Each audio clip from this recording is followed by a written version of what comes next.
Hot mic on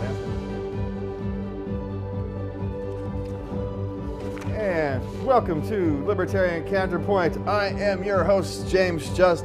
With me today is your friend, my friend, your favorite author, Mr. John Cameron. Man, John, I had that all set up and I messed it up. That's all right, Jimmy. Well, before we start today's show, I have something very important we want to talk about. The last, number of years, we have had help putting together this show. There is Rick and Travis, they have spent a number of hours assisting us in getting the show together. They put the set together for us every day before we get here to put the shows together. They assist us in sound, they assist us in lighting. They have trained us so our crew can work more effectively in there, and they are moving on. They are going on to bigger and better things, and we want to thank them. And I want to second that thought, and also to nicer people you will never meet in your life. You'll never meet. You know, I remember my granddaughter came here. You were here. Remember my granddaughter? She came here, and Rick specifically made that a very special event for her. She had been here for a week. You know, a week with Grandpa can be lonely and boring, right? A day, an hour with Grandpa. It can be lonely and boring. Not you, though. And yet, no, trust me, an hour with me is boring. But she got to come here, and her last day here, she got to experience something very special, and that was because of who Rick and Travis are. And so we want to thank them for everything they have done for us and for all the other shows that they help and assist with. So Rick and Travis, thank you. All right, so moving on. Oh, my favorite topic. From my favorite people to my least favorite topic. We're going to move on here. We're talking Trump today. And first, Trump is going to be at the LP convention, well, allegedly. Why? Let's see what Richard has to say about it, John, and then me and you can sit there and bang this over. I already know what he has to say about it, but I want to hear him say it. Yeah. Richard Fields, what you got this for us this week? Hi, this is Richard Fields with Report from the Fields. Riddle me this. Who was the president who ran up the largest federal deficit in history during his first term?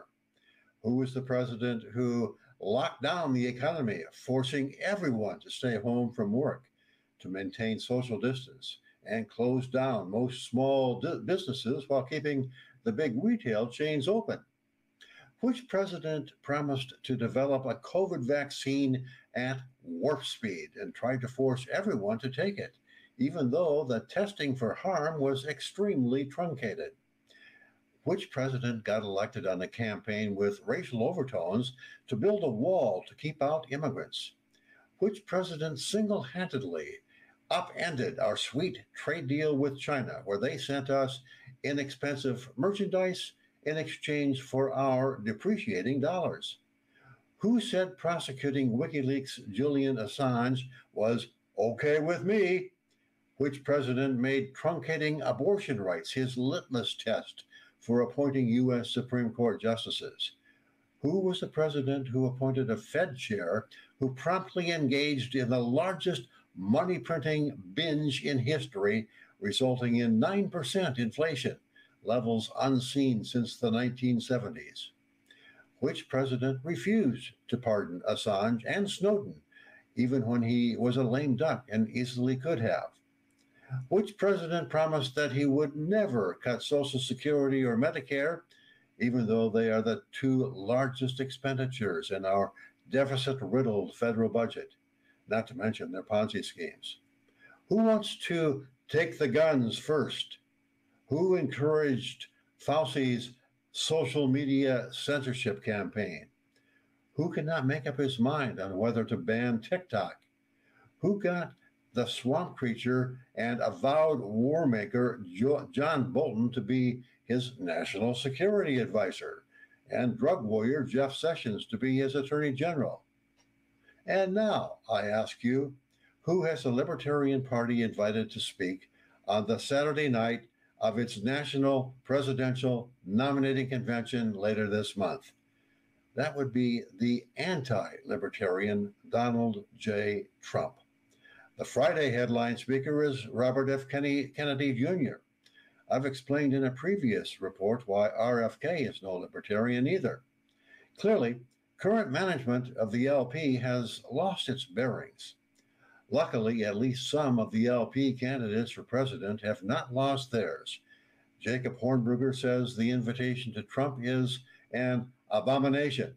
Lars Mapstead issued a press release stating that Trump is no libertarian.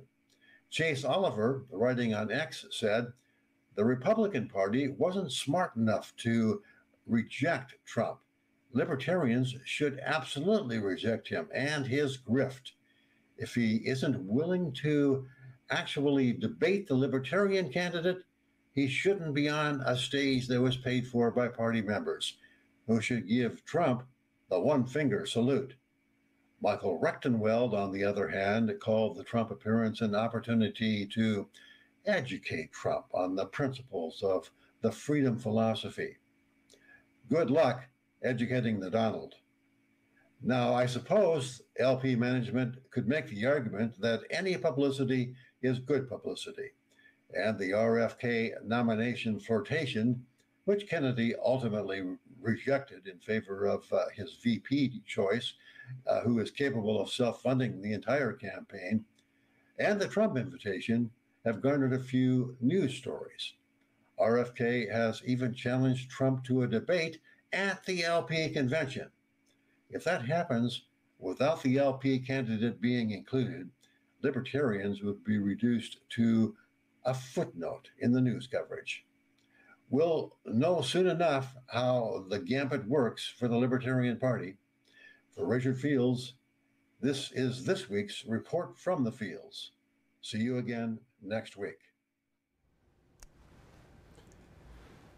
John, the desire to be noticed, the desire to make a splash is faulty in this one.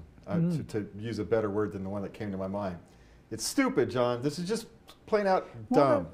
The people that have taken over the Libertarian Party at the national level aren't libertarians, in my opinion. They're like MAGA folks in disguise and thinly disguised. And I don't understand it. I wasn't involved in it, so I can't really point my finger and righteously say I've done anything to stop it. You know, maybe if I was a dues-paying libertarian and had shown up and voted and raised my voice, and enough of us had, then it would have been different. If you understand how the party works, right? It's not who has the most support among the rank and file libertarians. It's who can fill up the room on the day that you actually get elected. And that's how leadership is elected, right? Here, for those of you here in Sacramento County, our election's in 29 days. Right? They get to vote me in as chair again or not, right? And so those who show up are the ones who get to make the choice. Now, on the local level, that's kind of fine. Everybody can show up. But on the national level, you know, it creates only activists, and highly involved activists go to the national convention. That's who goes. So that's who the leadership is. What's the word I'm looking for, John? That's who they are. That's who they view they represent. Yeah. Instead of the rank and file. So you fix this by having a position where every dues-paying member gets a voice in the election of the officers. And you know, Disney can elect their board members through, you know, proxies and mail-in ballots and all that stuff. Why can't we do the same thing? Yeah. No, I agree. Yeah. And so that's how you solve this problem. The same thing happens in the duopoly, you know, the dual party of Republicans or Democrats, whatever you want to call them, clowns to the left and jokers to the right. You know, the radicals rise to the top, and they are willing to do anything to attain and grow their power. And people with a moral compass are not. And if you allow those people to assemble in the room, they're going to do the kind of crazy stuff that we're seeing in Congress and in the presidency and elsewhere. So I agree. Activists don't run things. There was an article, we talked about some articles coming up. If you guys can bring up the first graphic. There's an article in the Boston Globe that was nominated. Somehow, they're deciding to bring in someone who's not libertarian to speak at the Libertarian National Convention. And we just did this here in California, and it didn't work, right? The rank and file were not happy. And so now they're going to replicate that on the national level. Yeah. Well, I have a feeling he probably won't show up anyway. You know, that's... Yeah, that's my question. Why would he say yes? What does he get out of it? What does Trump actually get out of this? I don't understand what Trump gets out of it. A handful of votes that he would likely have gotten anyway? Well, that's why I don't think he's going to show up. I don't think that Biden and Trump are going to actually debate either. And the way it's set up now, it's not a debate anyway. All right, we're going to move on to, oh God, an even worse topic. So let's move on to number 2. The Communist Party organizer revealed his true mission at UCLA. We're going to give it a little caveat there. Or is it hers? His or hers, who knows these days. Yeah. Zers. Right? And so these rallies, these protests, they have multiple agendas, right? You've got the useful idiots who are there just thinking they're trying to be anti-war, right? And I can understand the desire to want to be anti-war. I'm anti-war. War is hell. It's immoral, and I can understand. Big waste of money. And that I can understand. But the rest of them, there's a lot of them with agendas, right? And you've got these useful idiots sitting here using what they would call dog whistles if it was if it was the other side using these kind of things. So you've got dog whistles running all over the place. You got people pretending that they're not. And underlying it all is this, we were talking about it before the show, John, this growing sense of Marxism as a religion here in the United States. It's scary for me, you know, and it's thriving in our campuses. Yeah.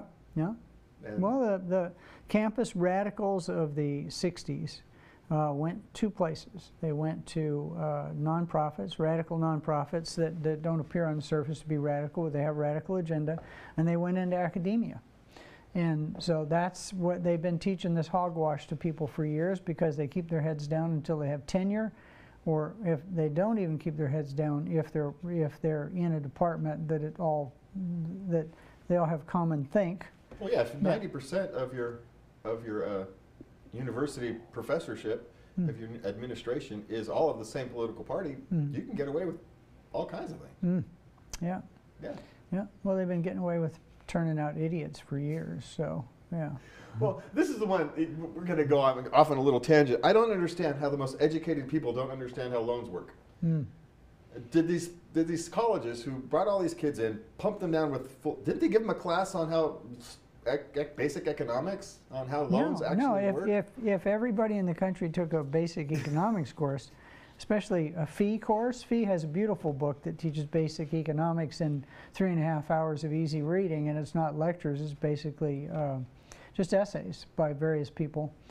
If everybody in the country read that, then there would be a U-turn in public policy in this country. You don't want to teach people economics, because if they know it, then they won't listen to the religion of Marxism. Well, they would have figured out that always failed and always will fail. Yeah, those college educations they were paying $100,000 for are worth but maybe 30. And that's what they would have found out if they had taken an and without government course. pumping the money in, the cost of college education wouldn't have gone up 3,000% over the last 20 years. Yeah. You take the free money, because for many of them it's free money, and then if you work for a nonprofit or government for 10 years, they write off the loan anyway. And so who goes into nonprofits? 90% of nonprofits are far left-leaning organizations, and not the rank and file in government agencies. Most of the people who work at lower levels in state government here, I rode with them on trains, they're kind of rednecks, and they've seen government up close, so they hate it. But the people in the managerial levels and the appointed levels, they're all hardcore lefties, and they get their loans written off. Yeah. I think they should, if you're going to write off loans, reverse that. If you start and run a business that shows a profit or hires one person and you keep it open for 5 years, write off the loan. If you go to work for the government, charge them double. That's what I don't, you know, it used to be, back when my mother started working for the government, that there was an agreement, right? That you got a job with the state, you made a little bit less money, yeah, you had good benefits, and you had good retirement, and you were promised stability. Yeah. And what you didn't get was that upward mobility that Yeah. you got in the private sector, because that came with the risk of losing your job. Yeah. So Yeah. that was the agreement. And now they want all of it. They want the high pay. Have they want the greater good benefits. pay. The servants are being paid more than the masters. There's golden parachute retirement, wonderful benefits. They're not held accountable for anything. I'm sure after this show I'll get audited for sure. But I mean, it's just, it's you can't have the servants have become the masters, and that's just not right. That's just, and this is actually what we go to kind of bring it back to the original topic, is that's actually what they want. The servants want to become the masters. Yeah. Well, and so and this one here, one of the people at the rally admitted flat out that their primary mission is to support communism, Marxist-Leninism, and the agitation and the unrest and everything that they cause in campuses will make it easier to do that. Yeah. Well, that sounds like an insurrection there, John, doesn't it? Yeah. Yeah. Anyway, so we were talking economics. Well, Biden doesn't seem to understand economics, because he's escalating the U.S. trade war with China by introducing new tariffs. And if memory serves, John, because I was studying this late last night, so my memory's not so good, it was on electric cars and batteries. Yeah. 100% on cars, solar panels, all the rest of that. But when you look at who Biden's family has been taking bribes from, it makes sense, because they're domestic producers of all these things, except for Musk.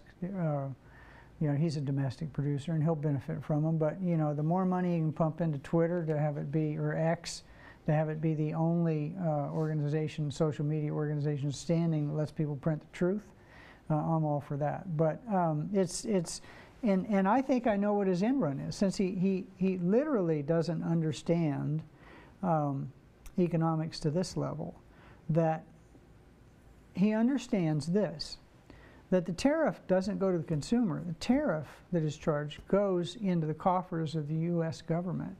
That's where it goes. So basically it's hidden tax. And the increased price is an additional hidden tax he doesn't care about on the American consumer. He doesn't care because he doesn't care.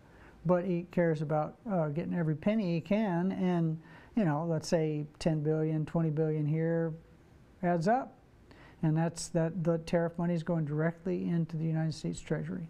Yeah, and they're either going to sell less cars, so they're not going to get as much from the tariffs as they want, or, and the real issue is some of these Chinese cars you don't want to buy, but you know what? We in America, we didn't buy the Yugo either. We don't need the government protecting us from crappy foreign cars. We know what not to buy. Yeah. So and some of them are great. And maybe the 1,000-page rules we have for production of automobiles in this country could be cut down to about 10 pages, and cars would cost about a third of what they cost now. I think if we empowered the insurance companies again, re-empowered the insurance companies to do these regulations. What do insurance companies hate to do? Hate to write checks. Yeah. And so if you use the insurance companies to bully the automakers, you can't get insurance unless you follow these. Yeah. That's how to do it, right? We've already done that. The UL, we know that theory, that plan works. Yeah. All right, but Biden is also doing some other things. The Chinese crypto mining company, which is why a Chinese crypto mining company is in the United States, is a whole nother issue. But the cheap power. The federal there you go. The federal government is forcing this company to sell some land that it owns, because the land happens to be near a military base, which is a Minuteman III base. Yeah. So their theory is that they're buying this land so that they can keep watch on, or perhaps interfere with, our intercontinental ballistic missile system. I don't know why they'd want a crypto mine from the U.S. When I say cheap power, I think Chinese are probably paying less for power than we are, because they're building the equivalent of a full-sized coal-powered power plant every 2 weeks. I think there's some anti-crypto regulations because their energy grid over there is not all that reliable. So I think because crypto uses so much power that I think they essentially regulated crypto mining out of the country. And so if these companies wanted to continue existing, they had to go find someplace else to operate. I think that's why they're getting out of China. Now, why they want to come into the United States? Yeah. Well, why does anybody want to buy land in the United States? We're stable. We're more stable than the rest of the world is. Yeah. And so that's surprisingly, why people want to come here. but we are. That just lets you know what the rest of the world is like. Yeah. And so that's why they want to buy here. And I don't know. I get mixed feelings about these, John, because I can understand not wanting to allow foreign companies to own large chunks of land in the United States. You can kind of understand that. But are we talking about a large chunk of land, or are we just talking about a warehouse sitting on a small I think it's industrial farmland. complex? I think it's farmland, actually. And I think that's another issue that, you know, as much as the U.S. government hates farmers, they don't hate farmers as much as California government hates farmers.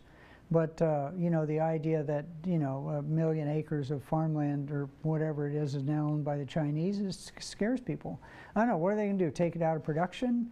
I have no idea why we'd be more concerned about Chinese owning farmland than we are about Canadians owning farmland. Yeah, well, it's because China is everything. All Chinese companies operate to the benefit of the CCP, and I think that is the one thing that kind of, they're not independent operators. So they're like our media companies then. Yes, John, sort of like our media companies. But we got to move on because we've got 7 minutes and I want to cover these last couple, these 2 more things. 7? So Sacramento city officials are looking to shrink the budget with a proposed fee hike.